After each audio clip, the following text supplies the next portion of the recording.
మామ వచ్చేసింది కదా సెకండ్ పార్ట్కి చెప్పు చెప్పు ఏదో ఒకటి చెప్పు ఈరోజు. ఈరోజు 2 విషయాలు మాత్రమే తెలుసుకుంటాం అనమాట. చెప్పలేరా తర్వాత చెప్పు టైం అంతా నువ్వు వేస్ట్ చేస్తున్నారా? చెప్పు తర్వాత చెప్పు. ఈరోజు నేర్చుకుంటున్న 2 విషయాలు ఏంటంటే ఫస్ట్ది మెయింటైనింగ్ రెసిలెన్స్, అలాగే సెకండ్ది ఫైండింగ్ పీస్ అమిడ్ స్ట్రగుల్స్ అనమాట. అంటే మెయింటైనింగ్ రెసిలెన్స్ అంటే ఏదైనా కష్టమైన పరిస్థితి వస్తే వెంటనే వెనక్కి నుంచి మళ్ళీ ముందుకు ఎదగడం అనమాట. కింద పడి ఎదగడం అంటారు కదా, అదే కదా అలాంటిది. చెప్పు. ఫస్ట్ మెయింటైనింగ్ రెసిలెన్స్లో ఫస్ట్ డెవలపింగ్ ఇన్నర్ స్ట్రెంత్. మన ఇన్నర్ స్ట్రెంత్ని ఎలా డెవలప్ చేసుకోవాలో చూస్తాం అనమాట. ఇక్కడ అంతా ఎలా వస్తుంది చెప్పు నువ్వు. ఇవి simple way. First self awareness తెలిసింది కదా నీకు. విన్నాను ఒకసారి మళ్ళీ చెప్పు. అదే సెల్ఫ్ అవేర్నెస్ అంటే నీ గురించి బాగా తెలుసుకోవడం, నీ థాట్స్, నీ ఫీలింగ్స్, నీ వాల్యూస్ అవన్నీ తెలుసుకోవడం. Second mindfulness. అదే ప్రశాంతంగా తినాలి, ప్రశాంతంగా పడుకోవాలి, ప్రశాంతంగా ఊపిరి తీసుకోవాలంటావు కదా, అదే కదా అంతే. థర్డ్ పాజిటివ్ థింకింగ్, ఎప్పుడు పాజిటివ్గానే మాట్లాడాలి. Next self care. ఇలా మనం కేర్ తీసుకుంటాం, ఫిజికల్గా మెంటల్గా ఆరోగ్యం అన్ని బాగా చూసుకొని కేర్ తీసుకోవాలి, అదే కదా అంతే. Next setting boundaries. అదే బౌండరీస్ పెట్టుకుంటాం, అర్థమైందిరా నాకు. అంటే ఏ పనైనా తప్పని చేయకుండా ఒక బౌండరీ అనేది పెట్టుకుంటాం అంతే. Next continuous learning. అసలు ఎప్పుడు నేర్చుకుంటాం. ఒకవేళ ఈ రోజు ఒక తప్పు చేస్తే ఇంకా ఆ తప్పు ఎప్పుడు చేయకుండా నేర్చుకుంటాం, అంతే వచ్చిందిరా. Helping others, gratitude practice. Helping others అంటే తెలుసు. గ్రాటిట్యూడ్ అంటే అదే నీకు తెలిసింది కదా. గ్రాటిట్యూడ్ అంటే రోజు గ్రేట్ఫుల్గా ఫీల్ అవ్వడం అనమాట. ఇప్పుడు అందులో స్ట్రెస్ రిలీఫ్ టెక్నిక్స్ అనేవి కొన్ని తెలుసుకుందాం. ఇన్స్టెంట్గా స్ట్రెస్ అనేది రిలీవ్ అవ్వడానికి అనమాట.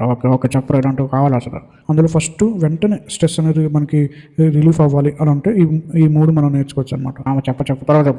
ఫస్ట్ చేయాల్సిన పని ఏంటంటే డీప్ బ్రీతింగ్. గట్టిగా ఊపిరి తీసుకోవాలంతేనా, అంత గట్టిగా ఊపిరి స్లోగా తీసుకోవాలి. ఓకే, ఏం మాట్లాడుతున్నాడు గట్టిగా అంటావు మళ్ళీ స్లోగా అంటావు, ఏ భాషలో మాట్లాడేది? అదే చిన్నగా ఊపిరి తీసుకొని అలాగే 10 సెకండ్స్ ఊపిరి తీసుకొని 10 సెకండ్స్ వదులు. దాన్ని డీప్ బ్రీతింగ్ అంటారు. ఓకే మధ్యలో బ్రేక్స్ తీసుకో. ఇంకా చెప్పాలంటే మైండ్ఫుల్నెస్ ప్రాక్టీస్ చేయాలి. అదే ప్రశాంతంగా ఊపిరి తీసుకొని ఊపిరి వదలాలి. తినేటప్పుడు ప్రశాంతంగా తినాలి, నడిచేటప్పుడు ప్రశాంతంగా నడవాలి, అదే కదా అంతే. ఇది క్విక్ స్ట్రెస్ రిలీఫ్ అనమాట. ఇలా అర్థమైంది. త్వరగా స్ట్రెస్ రిలీఫ్ అవ్వాలంటే చేసుకోవాలి. ఇప్పుడు లాంగ్ టర్మ్ స్ట్రెస్ రిడక్షన్ గురించి చూద్దాం. ఈ ఇంగ్లీష్ పదాలు ఎట్టగా నువ్వు అదే ఎక్కువసేపు స్ట్రెస్ రిలీఫ్ అవ్వడానికి అంతే వస్తుందిలే నాకు, అంతే. చెప్పు తగలడు రైట్. ఇది కూడా ఇంపార్టెంట్ అలా చెప్పు. సింపుల్ ఎక్సర్సైజ్, రెగ్యులర్గా ఎక్సర్సైజ్ చేయాలి. రోజు 30 మినిట్స్ ఎక్సర్సైజ్ చేయాలి. హెల్తీ డైట్ పాటించాలి. అలాగే స్లీప్ బాగా ఉండాలి, టైం మేనేజ్మెంట్, అలాగే నీకు ఇష్టమైన హాబీస్, చెస్ ఆడడం కానీ నీకు ఇష్టమైన ఉంటాయి కదా, అవన్నీ టైం స్పెండ్ చేయాలి. అలాగే సోషల్ కలెక్షన్స్ కూడా మనకు ఉండాలంటే ఇంట్లో వాళ్ళతో చక్కగా మాట్లాడడం, వాళ్ళతో టైం స్పెండ్ చేయడం అలాంటివి. ఓకేలేరా. ఇవి స్ట్రెస్ తగ్గించుకుని ఉంటాయా మరీ చెప్తారా నువ్వు, ఏం మాట్లాడుతున్నారా? నిజంగా రోజు ఎక్సర్సైజ్ చేయి, హెల్తీ డైట్ చేయి, బాగా పడుకో. ఇవి చేస్తే చాలు అనమాట. స్ట్రెస్ అనేది 50% తగ్గిపోతుంది. మాకున్న స్ట్రెస్ని చూస్తే చచ్చిపోతారా నువ్వు, అసలు ఏం మాట్లాడుతున్నారా? ట్రై చేయి, ఎక్సర్సైజ్ చేయరా, రోజు పడుకో, టైంకి పడుకో, అప్పుడు చూడు. ఓకే ట్రై చేస్తాను రా బాబు, చచ్చిపోతాను అలాగా చేస్తాను రా. ముందుగా మనం చేయాల్సిన పని ఏంటంటే ఎన్విరాన్మెంట్, అంటే చుట్టూ ఉన్న ఎన్విరాన్మెంట్ క్లీన్గా క్వైట్గా ఉండేలా చూసుకో.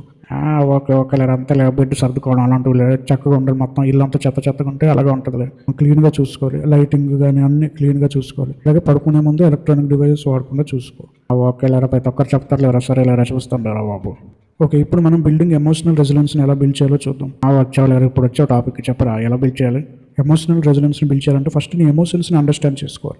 అయితే ఏం చేయాలి? అయితే దానికి ఏం చేయాలి చెప్పు. నీ ఎమోషనల్ అండర్స్టాండ్ చేసుకోవాలంటే ఫస్ట్ నీ ఎమోషన్స్ ఏంటో ఐడెంటిఫై చేయాలి. ఎలా చేయాలంటే బాగా ఆలోచించాలి. నీ కోపం వచ్చినప్పుడు నువ్వు ఎలా రియాక్ట్ అవుతున్నావు, నవ్వు వచ్చినప్పుడు ఎలా రియాక్ట్ అవుతున్నావు, ఎలాంటి పరిస్థితులు ఎలా రియాక్ట్ అవుతున్నావు అని చెప్పేసి ఒక బుక్లో మనం రాసుకోవాలి. ఓకే అర్థమైంది, ఇలా రాసుకుంటాం. మనం ఎమోషన్స్ తెలుసుకుంటాం. నెక్స్ట్ చెప్పు. సెకండ్ చేయాల్సింది ఏంటంటే మెంటల్ టఫ్నెస్ని పెంచుకోవాలి. ఎట్లా నీ ఇంగ్లీష్ తగలగా తెలుగులో చెప్పరా. చూడు, ఇందులో స్టెప్స్ చూడు. పాజిటివ్ మైండ్ సెట్ పెట్టుకోవడం, ప్రాబ్లమ్ సాల్వింగ్గా ఉండడం, గోల్స్ పెట్టుకోవడం అలాంటివి చేయాలి. సరేలే. నెక్స్ట్ కోపింగ్ మెకానిజంని ఫాలో అవ్వాలి. చెప్పండి. సింపుల్ కోపింగ్ మెకానిజం అంటే ఏంటంటే బాగా చూసుకుంటే సెల్ఫ్ కేర్, అంటే ఎక్సర్సైజ్ చేయడం. నువ్వు చెప్తున్నావు కదరా వేస్ట్ గాడు, అసలు ఎట్లా నువ్వు మరి నేర్చుకోవాలి రవి. నేను చెప్పిన ఎందుకు చెప్తున్నా ఖచ్చితంగా నువ్వు చేయాలి అవి. అందుకని ఏదో 2 డైలాగులు వేసి మాట్లాడతాడు ఏటో. ఓకే వినరా నువ్వు. చెప్పు తగలట. టైం మేనేజ్మెంట్ చేయడం, మైండ్ఫుల్నెస్ని ప్రాక్టీస్ చేయడం అలాంటివి చేయాలన్నమాట. ఓకేలేరా. నెక్స్ట్ చెప్పు. ఇప్పుడు నెక్స్ట్ పాయింట్ ఏంటంటే లెర్నింగ్ ఫ్రమ్ ఛాలెంజెస్. చెప్పు. అదే ఛాలెంజెస్ నుంచి నేర్చుకోవాలి. అంతే, ఛాలెంజెస్ నువ్వు నేర్చుకోవాలంటే నీ గ్రోత్ మైండ్ సెట్ అనేది ఉండాలన్నమాట. అంటే ఏదైనా ప్రాబ్లం వచ్చినా ఏమొచ్చినా సరే నువ్వు నీ ఆపర్చునిటీగా తీసుకోవాలన్నమాట. ఈ ప్రాబ్లం వచ్చిందంటే ఇది నా మంచి కోసమే వచ్చింది, నేర్చుకోవడానికి ఈ ప్రాబ్లం వచ్చింది అనుకోవాలి. ఓకేలేరా, అర్థమైంది లేరా. ఆ మైండ్ సెట్తో ఉండాలన్నమాట. Next adaptability. ఎలాంటి పరిస్థితులైనా ఫ్లెక్సిబుల్గా ఉండాలి. ఫ్లెక్సిబుల్ అది నువ్వు అనుకునే ఫ్లెక్సిబుల్ కాదు రే. ఏదో లేదు, ఎలాంటి పరిస్థితులైనా బాగా ఉండాలన్నమాట, ప్రతిదానికి ప్రిపేర్ అయ్యి ఉండాలంతను అంతే. ఇవి చేస్తే నువ్వు గ్యారంటీగా బయటకు వస్తావు అనమాట. ఎలాంటి పరిస్థితి వచ్చినా సరే ఒకేలేరా బాబు ఎక్సర్సైజ్ చేస్తాను లేరా బాబు, మైండ్ఫుల్నెస్ను ఫాలో అవుతాను లేరా బాబు, చచ్చిపోతాను అలాగే. నెక్స్ట్ చెప్పు. ఓకే, ఈరోజు రెండోది ఏంటంటే ఫైండింగ్ పీస్ ఎమిట్ స్ట్రగుల్స్ అనమాట. అది ఎలాంటి కష్టాలు వచ్చినా సరే పీస్ని ఫైండ్ చేయాలి, అలాంటిది ఎలా అర్థమైందిలే. ఇందులో కూడా నీకు తెలిసినవి వస్తాయి అనమాట. మళ్ళీ చెప్పినా అనుకోకు, అరే చంపుతండ్రా నేను ఏదో ఒకటి చెప్తున్నాను. ఓకే, ఇందులో ఫస్ట్ది మైండ్ఫుల్నెస్ని ప్రాక్టీస్ చేయడం. ఎన్నిసార్లు చెప్తారా మతలేదేట నీకు? మిమ్మల్ని చెప్పాలిరా, తప్పదు. ఇప్పుడు కోర్స్ అమ్మాక ప్రతి ఒక్కటి చెప్పాలి, అలాగని చెప్పింది చెప్తాడట్రా, మరి తప్పదురా, ఏం చేయాలిరా? చాప్టర్ వైస్ మనం చెప్పుకుంటూ వెళ్ళిపోవాలి. అందులో కలుస్తుంటే ఒకేలాంటివి కలుస్తుంటాయి, ఎప్పుడు ఒకేలాంటివి కలుస్తుంటాయి. ఒక సింపుల్ మైండ్ఫుల్నెస్ తెలుసు కదా, mindful breathing, mindful body scanning. Body scanning, body scan చేయడం అనమాట.